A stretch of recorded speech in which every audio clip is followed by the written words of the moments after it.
grow, and we've seen her grow here at Shiloh, and we want to wish her the best in the vineyard that her and her husband are going to. God bless you. All right, let's get going with the lesson. Lessons of the past. When I looked at this, I said, wow, we need this. You know, God has been so good to us.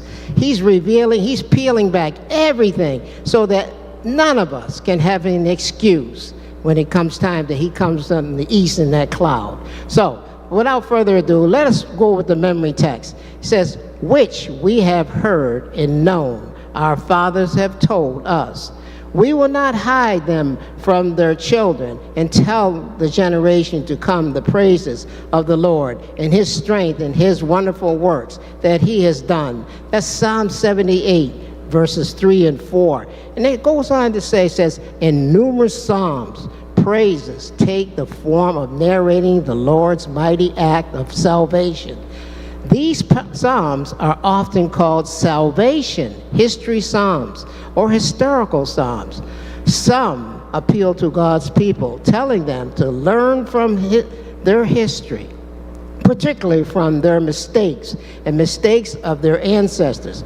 Certain historical psalms contain a predominant hymnal note that highlights God's past, wonderful deeds on behalf of God's people, and their strength and their trust in the Lord, who is able and faithful to deliver them from their present hardships.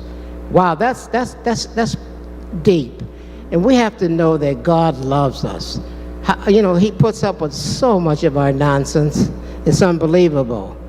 But yet and still, he stays there. And people, we need to know that. From this lesson, I hope that you will come away with knowing that God loves you and God never leaves you and he will always be with you. So, I have Monday, so I'm going to start with Sunday, excuse me.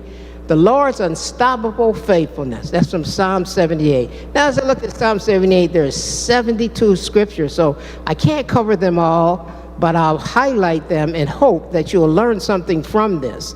And it brings out all of the things that we have done in the past, all of the mistakes that we have made, and yet and still there's a God that loves us. So let's go to first one. I'm going to read it out of my Bible. It says, give ear, O my people, to my law. Incline your ears to the words of my mouth. God is crying out. He wants us to listen to what he has to say. He wants us to go to him with every situation that we have, no matter how